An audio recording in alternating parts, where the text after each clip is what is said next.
Ito yung mulching blade ng Toro.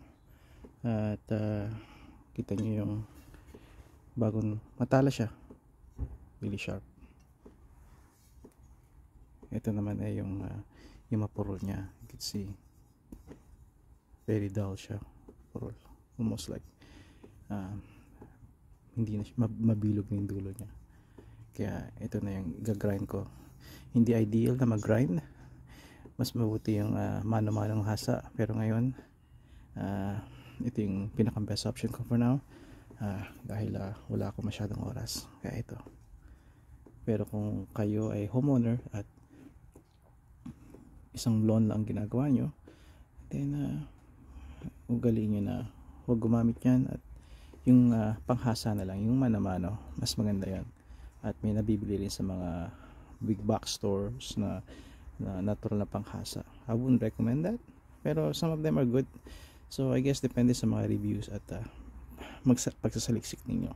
Pero sa ngayon, ito ang gawin natin, papakita ko sa inyo.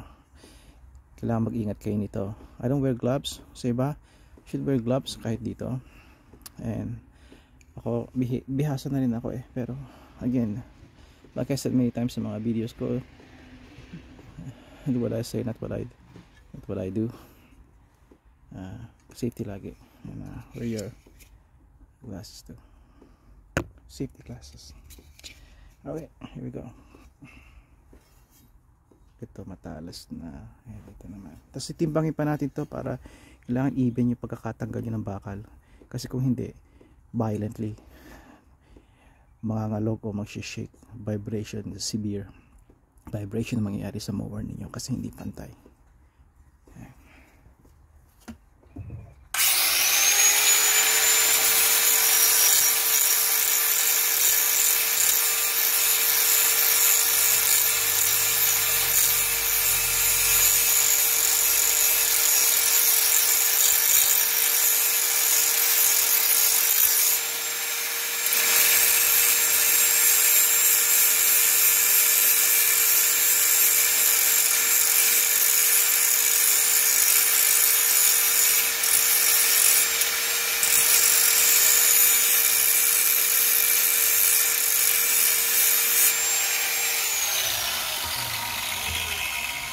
Naman, ang bigat-bigat yan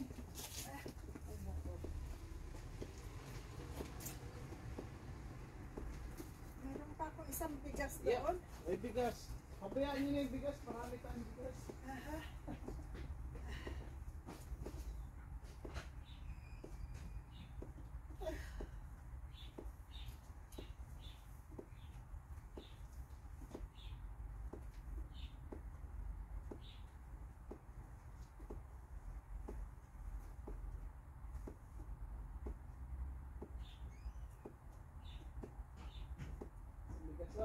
Okay lang dyan ang konto. Yeah, that's fine. Okay lang.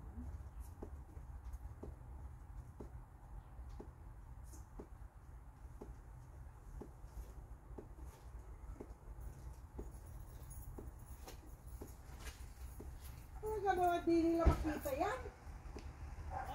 Talaga naman di nila makita. Yung sasakyan ko. O hindi na, isa na yata ayaw pagpun. Yan. Thank you. Ang puta ko ang araw ngayon.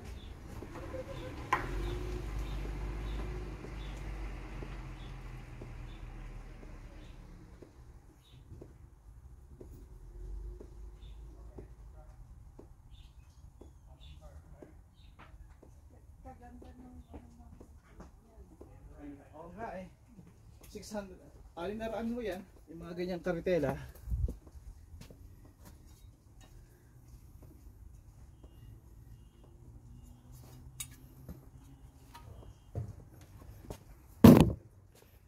See?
Ganda na rod.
Ay, talas na siya. At ibabalance ko na lang ito. Meron akong pako doon sa tagiliran, hindi ko na ipapakita sa inyo. Itutusok ko siya doon sa pako, tapos pababayaan ko. Kapag nag-tilt siya ng ganito, ibig sabihin mabigat ito, kailangan kong bawasan pa. Kung naman nag-tilt dito, then pins, pabawasan ko dito, hahasain ko pa rito. Kailangan pantay siya. Kahit konting ganyan, okay na yan, pero as much as possible, kaya nyo i-balance niyo siya ng ganyan, balance, para pag ikot nya, kung mabigat ito, kung hindi sila pantay, then masama sa makina at sa buong pagput nyo ng damo, hindi siya pantay. Kasi pag umikot to, kailangan balance eh. Alright, hanggang dito na lang. At we'll see kung may memory pa ako, then I'll upload some more, I'll add some more videos. Kung hindi, then ito na lang siguro muna yung content ko. Hanggang sa muli, remember, safety first ha, safety first. Kung hindi kayo confident, mag-training kayo, at kung hindi pa rin kayo confident, I suggest na gawin nyo na lang ito, iba lang ipagawa nyo ito sa iba na alam ang ginagawa nila. Okay, pero subukan ninyong matuto dahan-dahan, at laging keep in mind yung kaligtasan. Again, kung hindi maaari, kung hindi talaga pwede, at hindi pa rin kayo kampante na gawin ito, lalo yung mga blades yan, hindi biro yan, then I strongly suggest na ipag-ubaya nyo lang ito sa ibang mga tao, meaning sa mga taong marunong, kaibigan, kamag-anak, or magbayad na lang kayo ng mga taong professional, marunong sa ganitong mga uri ng trabaho. Dito lamang ako nagbabalanse ng aking mower, ng mulching blade. Kita nyo, pakulang or tornilyo ang nilagay ko. Yan lang. Silalagay mo lang siya dyan, at dahan-dahan mong bibitawan. Okay? Now, hindi mo kailangan ma-achieve yung ka-perfecto niya. A slight heavy rito, that's fine. Okay, sa experience ko. Pero kung ma-achieve nyo yung talagang total level, ngayon, may mga nabibili na parang any baron na pyramid, o yung maliit na triangle siya. Ilalagay nyo ito, blade nyo sa dulo, and then hold nya yon, at let's see kung i-hold nya yon. So pag pinatong nyo sa holder na yon, kapag mabigat, magtitilt yun. Kapag pantay, nakaganyan yan. Tapos ano pa ba, mga nabibili sa mga big box stores tulad ng Home Depot, Canadian Tire, sa US Ace Hardware, Menards, yung mga ganon. At pero kung walang wala kayo, katulad ko, katulad nila Kay, tornilyo or pako is okay na. Kaya confident ako na pagpunta ko ngayon sa trabaho, marami akong mamamulch na mga fall leaves kahit pasa sila. Kaya yan ang kwento ko ngayon. At syempre kakabit ko pa to, kaya samahan nyo akong ikabit ito.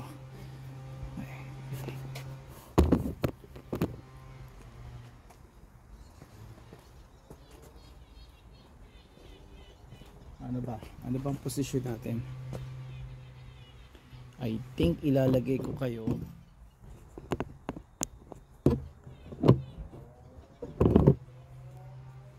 konting focus.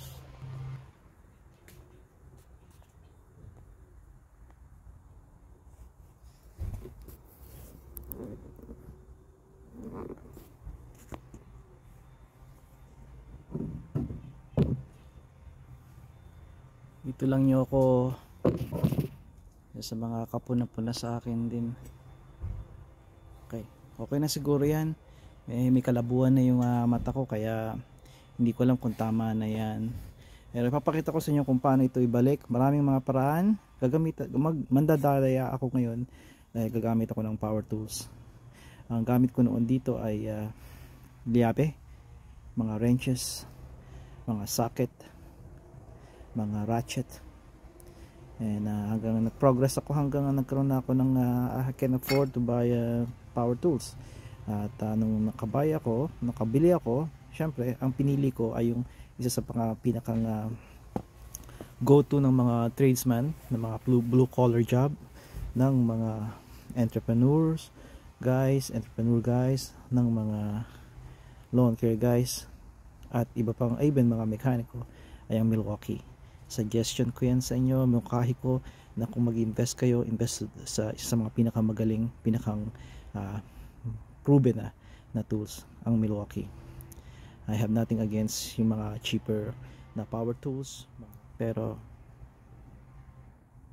it's been proven na ito. At yung iba ay hindi siya maasahan. Kaya make sure na you get your money's worth, diba? Alright, ito na. Now, nilalagyan ko to. Kita nyo to, ito yung seal, anti-seize. Pero sa akin hindi tayo maglalagay. It's just ang indikasyon ko na kung alin side ang ito. Well, ito yung aking bracket na nag-hold, keeping in place itong mower. Nakita nyo na meron na dito na stain siya o may mark na siya, knowing na ito siya talaga ang position niya. Itong maliit na square dito o rectangle, di ba? So madali tayo ngayon. Ewan ko ba't and ganyan lang siya. Make sure na i-thread nyo to sa kamay nyo bago nyo gawin yung power tools. Okay, so I'll start this para makita nyo kung kadalian ito. By the way, may option kayo na lagyan to sa ilalim nito, yung nakita nyo na anti-seize. It's up to you. Pero kung tinatanggal nyo to every week, you really don't have to. Here we go. 5/8 ang size ng socket nya. So here we go. There you go. That's not going anywhere. That's 100 foot-pound. Okay. Ang required lang nito is 60 to 80 foot-pound. 60, but this is that's not going anywhere. Plus, ang kailangan pa natin gawin ay i-start, make sure na wala din. Although nakita natin pantay ang blade, kailangan pa natin i-start ito para make sure na yung wala talagang wobble. Kasi ang pinakamasama nito, nagkamali kayo, may wobble pa rin for some reason, nag-vibrate pa rin siya, nanginig pa rin siya, and you end up nandun ka na sa job site, and paano yun? Laking abala nun, di ba?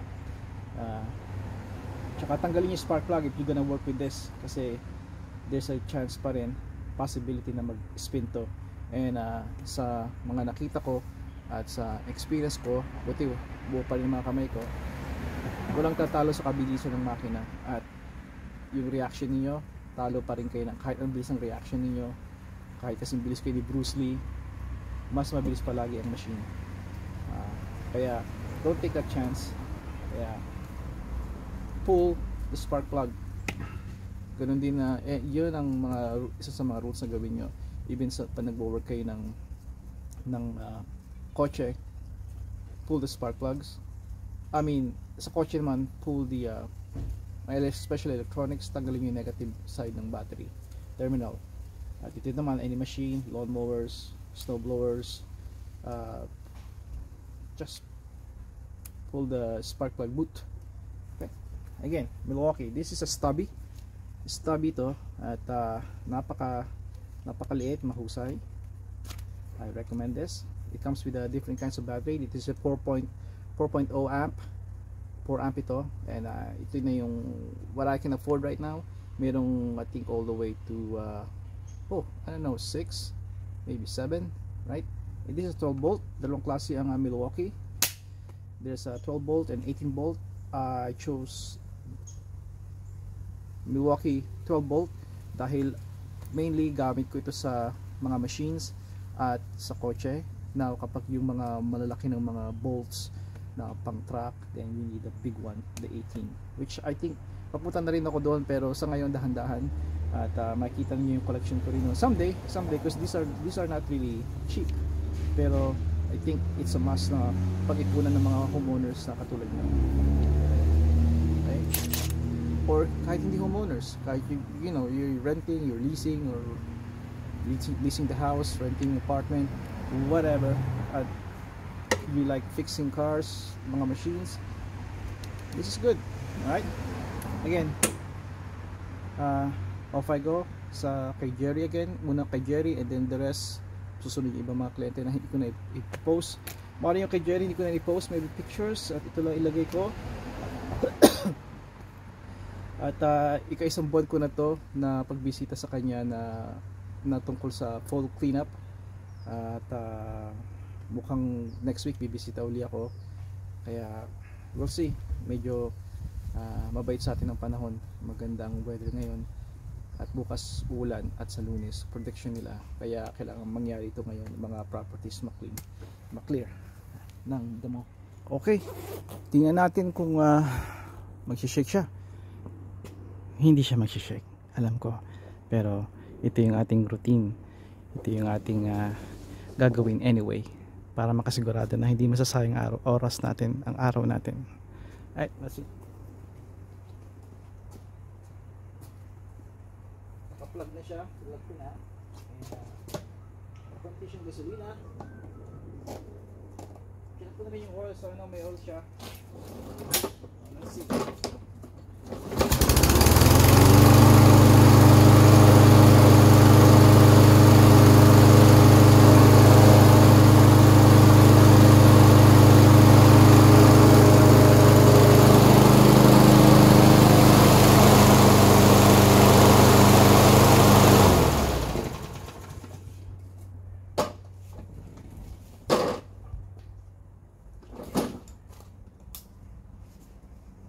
Yun ang